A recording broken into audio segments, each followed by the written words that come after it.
مشاهدينا الكرام مرحبا بكم في مع المغرب من واشنطن. Chers téléspectateurs, bienvenue dans votre émission avec le Maroc depuis Washington. Je suis Adam Early et je suis heureux de vous retrouver. Dans cet épisode, nous allons parler de l'Iran. Durant les 40 dernières années, depuis la révolution de Khomeini en 1979, la communauté internationale essaie d'apprendre à interagir avec la République islamique.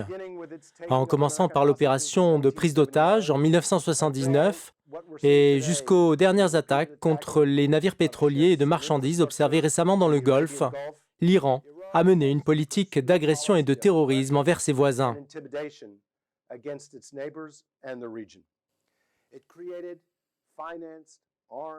L'Iran a créé le Hezbollah au Liban, en le finançant, en l'armant, en l'entraînant. Téhéran a maintenu le régime d'Al-Assad au pouvoir en Syrie. La République islamique a aussi développé un arsenal de missiles balistiques et de technologies nucléaires.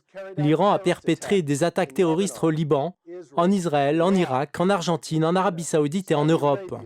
Ce pays a tué des milliers d'Américains, d'Arabes et d'Européens innocents. Il a sauvagement assassiné des dizaines de milliers de ses citoyens et a pris le contrôle des capitales arabes Bagdad, Damas, Sanaa et Beyrouth. L'Iran essaie de semer la zizanie au sein des familles régnantes au Bahreïn et en Arabie Saoudite. Il a aussi mis sur pied des groupes terroristes en Afrique de l'Ouest et au Maghreb, y compris son soutien au Front Polisario.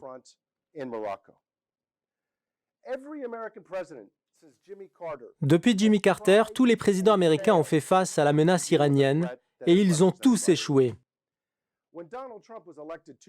Quand Donald Trump a été élu il y a 2 ans, on avait l'espoir de voir ce registre d'échecs changer. Les pays arabes tout particulièrement avaient espoir que Trump allait abandonner la politique de conciliation prônée par son prédécesseur Barack Obama pour contrer directement les mollahs de Téhéran. Où en est-on 2 ans et demi après? L'Iran est soumis au plus dur système de sanctions de son histoire. Les États-Unis ont classé les gardiens de la Révolution en tant qu'organisation terroriste. Ils ont également appliqué des sanctions contre le guide suprême, Ali Khamenei, et contre le ministre iranien des Affaires étrangères, Jawad Zarif, tout en faisant baisser les exportations iraniennes de pétrole de près de 60%. La situation économique de l'Iran est devenue catastrophique, poussant les citoyens à manifester contre le pouvoir en place quasiment quotidiennement. Malgré cette situation extrêmement difficile, l'Iran continue de se comporter agressivement, ce qui nuit aux États-Unis et à leurs alliés. Durant les 3 derniers mois, l'Iran a fait exploser 6 tankers dans le Golfe, il a pris possession de navires marchands britanniques, il a bombardé des pipelines et aéroports en Arabie Saoudite et aux Émirats arabes unis, il a aussi repris l'enrichissement de l'uranium à des taux interdits par l'accord nucléaire. Le pouvoir iranien a aussi annoncé le redémarrage du réacteur d'Arak. Notre question aujourd'hui dans cet épisode est: est-ce que la politique américaine en Iran est un succès et qu'est-ce qui a été réalisé concrètement par le président Trump? A-t-il réussi à limiter la menace iranienne? Et si la réponse est non, que faut-il faire? Avant de passer aux réponses avec mon invité, écoutons l'avis de l'expert J.D. Gordon, ancien conseiller à la sécurité intérieure de la campagne de Donald Trump et ex-porte-parole du Pentagone.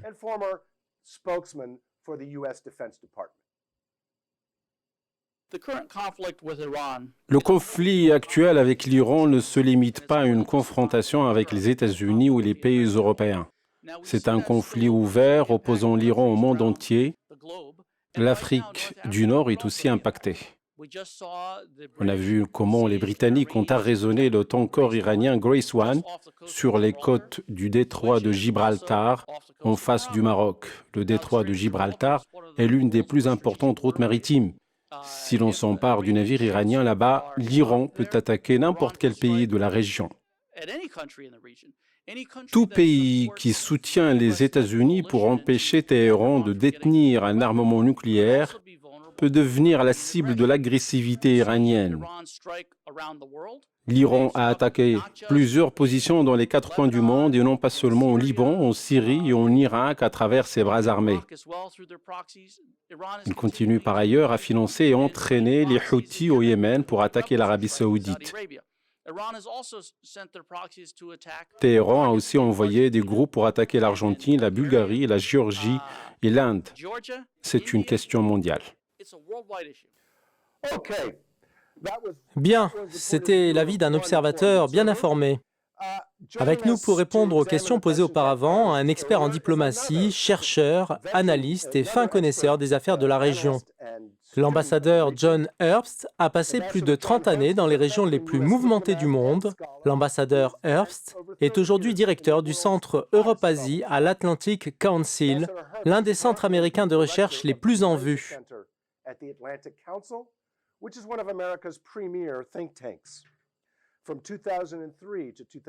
Entre 2003 et 2006, il occupait le poste d'ambassadeur des États-Unis en Ukraine.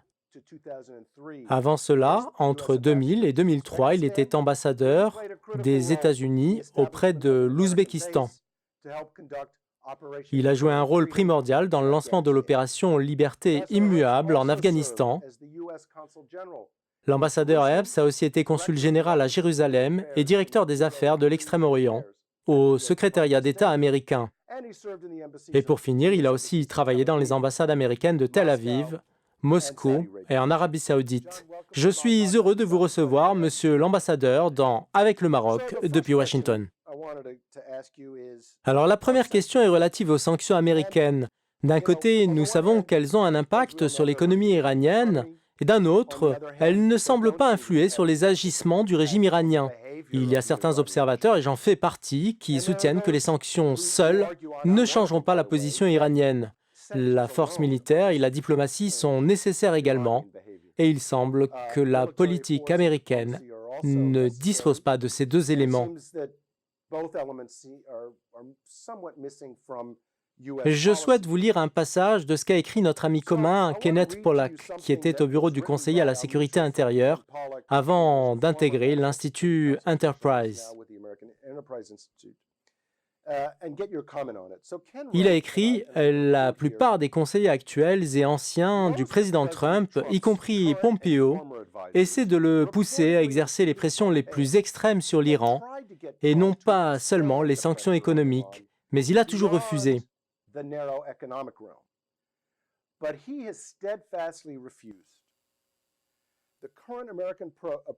La démarche américaine actuelle est le choix de Donald Trump. L'erreur est d'exercer toutes ces pressions sur l'Iran tout en considérant qu'il serait aventureux de s'engager dans une guerre, et c'est justement ce qu'a clairement évité le président Trump. Il était évident que ces pressions allaient pousser l'Iran à répondre avec la force militaire. Partant, la réponse à l'agressivité iranienne conduira à une escalade militaire, et la non-réponse à l'agressivité iranienne supposera que l'on permet à Téhéran d'user de la violence contre les intérêts américains sans punition.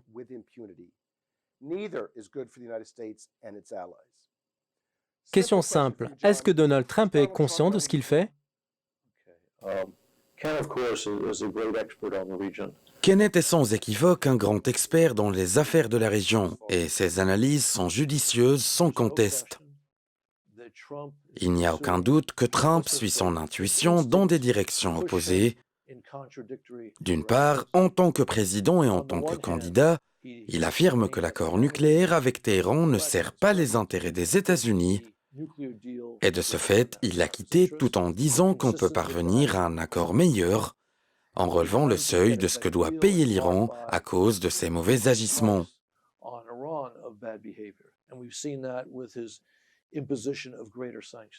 On a vu comment il a imposé de nouvelles sanctions, mais il est par contre réservé, et c'est là une bonne chose, contre tout engagement américain dans une nouvelle aventure militaire au Moyen-Orient. L'analyse de Kenneth est perspicace quand il soutient que la réponse de l'Iran par rapport au renouvellement des sanctions économiques était orientée vers les opérations militaires. Trump nous a mis dans une position délicate. Il n'y a pas de réponse facile sur ce point, mais la réalité est que l'attaque iranienne contre des navires dans le détroit d'Ormuz et dans ses environs n'est pas préjudiciable aux seuls intérêts américains, mais bien plus que ça. Elle est inacceptable et nous n'avons pas de réponse à ça.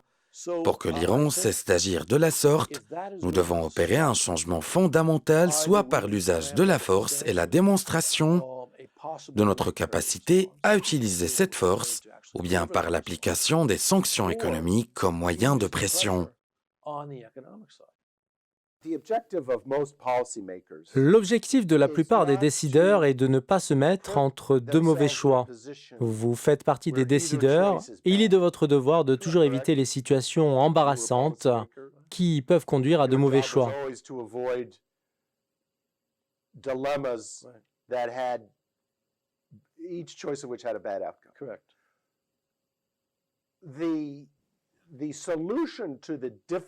La solution à la situation difficile dans laquelle nous a placé le président Trump est d'opter entre l'usage de la force militaire ou l'application de sanctions.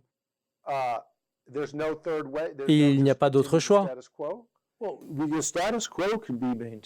La situation actuelle peut être sauvegardée en attendant que de nouvelles données apparaissent. Mais cela suppose que d'autres navires seront saisis ou au moins harcelés, et ça, ce n'est pas une bonne chose.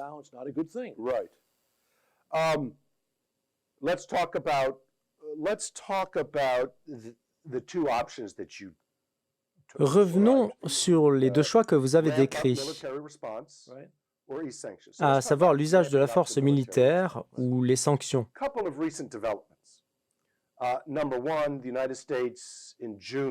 Tout d'abord, les États-Unis ont annoncé en juin le déploiement de forces à la base de l'émir Sultan, comprenant des avions de chasse, des systèmes de défense antimissiles patriotes et des soldats.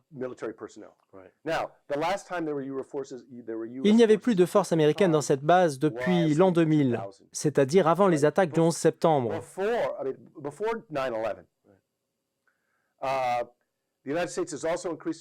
Les États-Unis disposent aussi d'unités au Bahreïn et au Qatar en prévision d'une éventuelle utilisation de la force.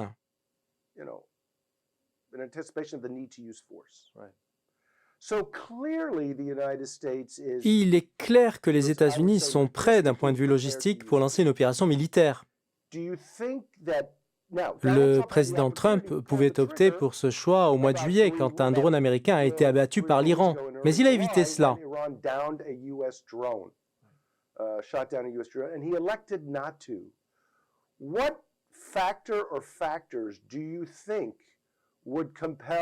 Quels sont les facteurs qui pourraient pousser le président américain à revenir sur cette décision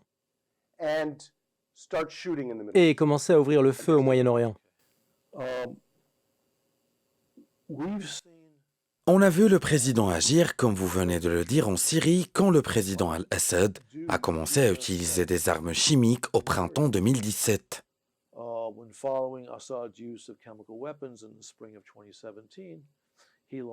Trump a alors utilisé la force militaire. Par conséquent, il pourrait se réveiller un matin après que l'Iran eut saisi un autre tanker et décidé de riposter militairement.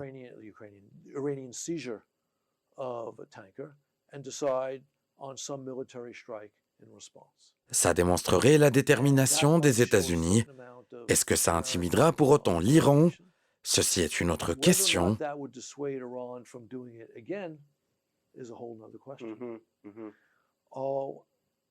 Même cette action peut ne pas être judicieuse, mais ce qui est sûr, c'est que les renforts militaires américains dans la région n'ont pas dissuadé l'Iran jusqu'à présent.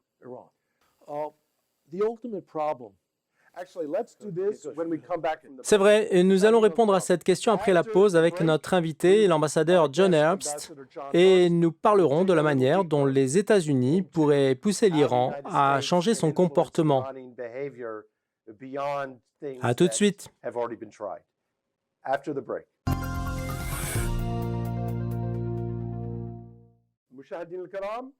Bienvenue une nouvelle fois dans votre émission avec le Maroc depuis Washington.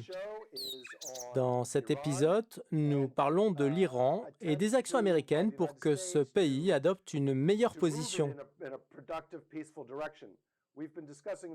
En première partie d'émission, nous avons discuté avec mon invité, l'ambassadeur John Herbst, des politiques qui n'ont pas porté leurs fruits. Nous allons maintenant faire un focus sur les idées qui peuvent réussir.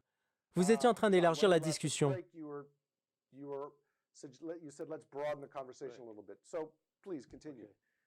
Vous avez posé une excellente question auparavant sur la façon d'éviter que les États-Unis ou n'importe quel autre pays ne soient que devant de mauvais choix.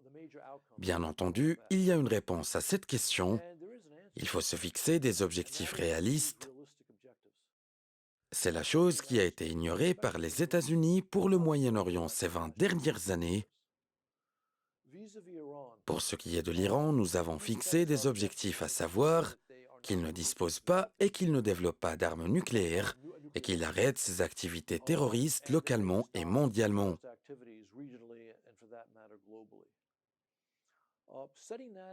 Fixer ces objectifs veut dire qu'on se projette dans une situation d'échec si l'on prend en considération le raisonnement des Iraniens.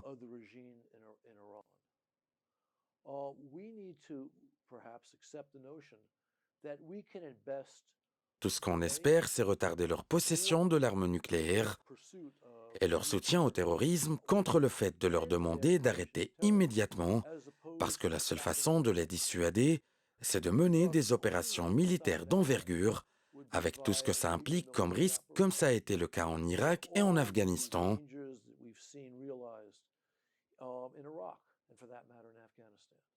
Vous savez bien que nous avons suivi une politique sage pour stopper l'Union soviétique après la Seconde Guerre mondiale. Cette stratégie ne comportait nullement la déclaration d'une guerre contre les Soviétiques.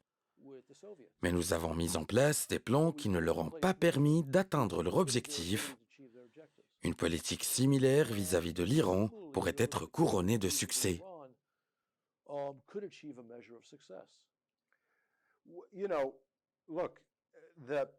Les objectifs que vous venez d'énumérer, à savoir retarder le programme nucléaire de l'Iran,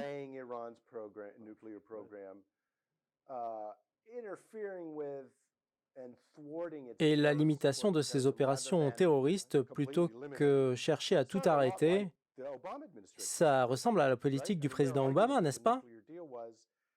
Ils avançaient que sans cet accord nucléaire, ils allaient accélérer leur programme atomique et ils l'ont quelque peu retardé.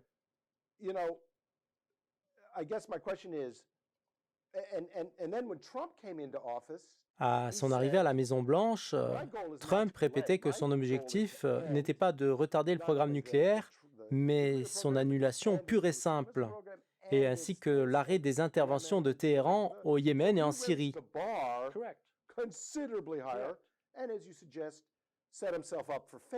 Au lieu de cela, il s'est placé dans une position problématique et il est confronté à un échec.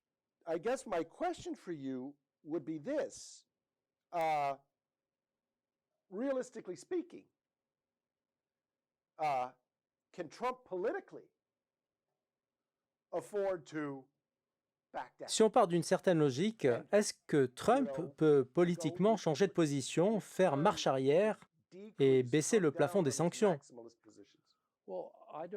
Je ne pense pas. Je ne pense vraiment pas qu'il puisse revenir sur ces lignes, même si on remarque que sa politique commence à prendre une orientation dans ce sens. Il y a quelques jours, nous avons observé une convergence des actions américaines et une contradiction en même temps. D'une part, ils ont étendu la durée du travail des institutions internationales en Iran, puis ils ont imposé des sanctions contre le chef de diplomatie iranienne. Si vous suivez minutieusement les développements de la situation au Moyen-Orient, l'une des actions a été d'une importance capitale et l'autre à l'opposé de ça. L'extension de la durée de présence des institutions internationales était une bonne décision et c'est là une concession classique convaincante. Le président Trump et son équipe, ainsi que les médias qui le soutiennent, vont jouer sur la symbolique de cette action comme étant un durcissement héroïque alors que ceux qui prônent la réduction de la pression vont se concentrer sur l'autre action.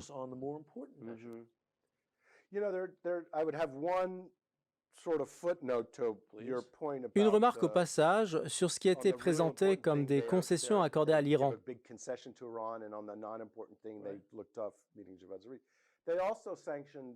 Les Américains ont aussi imposé, il y a quelques semaines, et avant les exemptions, des sanctions sur des entreprises chinoises et sur la Chine.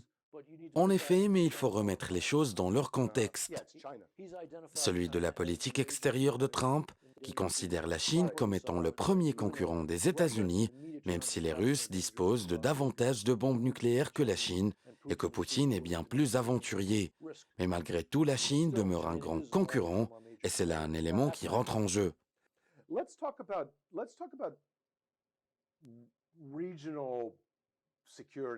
Arrêtons-nous sur la sécurité régionale avec les alliés des États-Unis. Les Émirats arabes unis sont en confrontation avec l'Iran et c'est eux qui vont souffrir le plus en cas de conflit.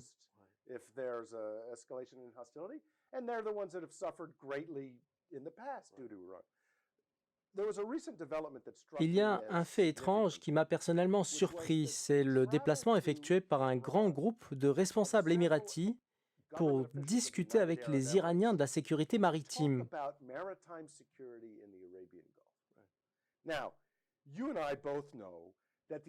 Nous savons bien que les Émirats arabes unis font partie des pays les plus opposés de la région à l'Iran. Il n'y a pas de dirigeant plus ferme et déterminé face à l'Iran que l'émir Mohammed Ben Zayed. Je suis donc étonné de ce déplacement. Peut-être que certains alliés arabes des États-Unis sont inquiets et ne font pas confiance quant à la capacité de Washington à défendre leurs intérêts.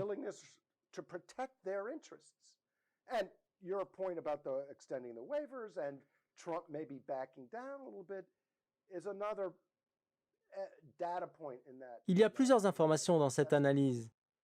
Comment peut-on traiter cette question? J'étais très critique envers la politique américaine dans le Golfe durant les 2 dernières décennies et je ne suis pas plus en phase avec la diplomatie de la région. Je crois que l'initiative émirati n'a rien à voir avec l'extension de la durée de présence des entreprises internationales à Téhéran. C'est plutôt en liaison avec la crise des 6 tankers. Si les pays de la région veulent que les États-Unis soient plus fermes face à l'Iran, ils ne veulent pas pour autant en subir les conséquences. Comme nous l'avons dit précédemment, les attaques iraniennes contre les tankers étaient une réponse au renouvellement des sanctions économiques, et c'est ce que désiraient les Émirats et l'Arabie saoudite, en pensant que le durcissement des sanctions allait ébranler les Iraniens et leur faire changer de position. Pour qu'ils soient plus flexibles, c'est un pari perdu.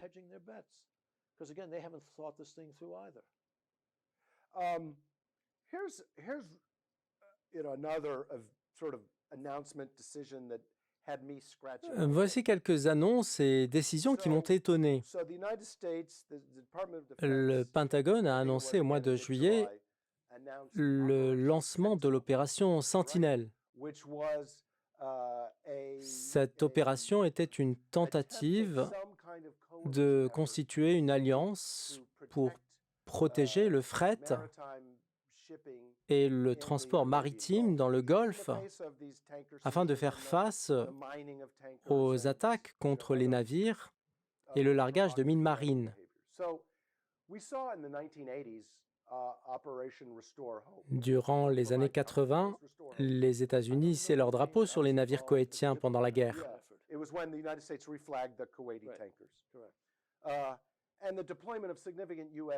Le déploiement des forces navales pour protéger la navigation commerciale ainsi que l'opération Sentinelle a commencé à développer un service de renseignement et un réseau d'échange d'informations. Les Britanniques et les Émiratis essaient maintenant de protéger leurs navires eux-mêmes.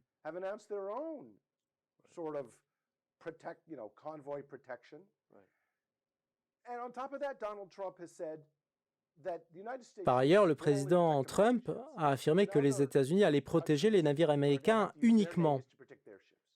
Cette pratique n'est pas compatible avec la logique d'une grande puissance et ne répond pas aux exigences d'une alliance et des alliés des États-Unis.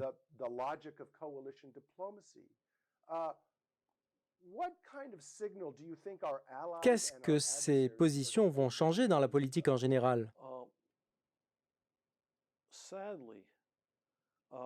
Malheureusement, le président Trump ne semble pas bien mesurer à sa juste valeur le dossier de la sécurité des États-Unis et son lien avec les relations internationales.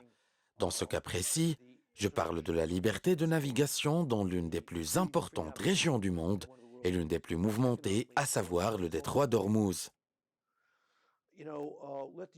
Certains disent laisser les Iraniens détruire quelques tankers. Cela conduirait à une flambée des prix du pétrole et ça portera préjudice à l'économie américaine. Par conséquent, notre prospérité est en partie liée à la liberté de la navigation dans le détroit d'Ormuz, mais le président ne semble pas voir ça.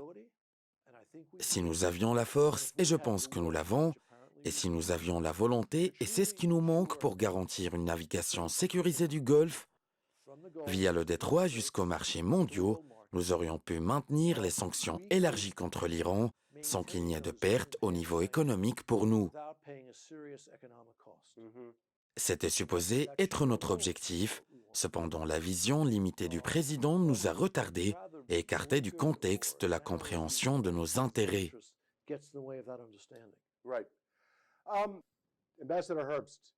Monsieur l'ambassadeur John Herbst, vous nous avez exposé l'excellente vision d'un diplomate chevronné. Merci pour cette analyse qu'on ne peut contredire. Merci pour votre franc-parler, votre participation à cette émission.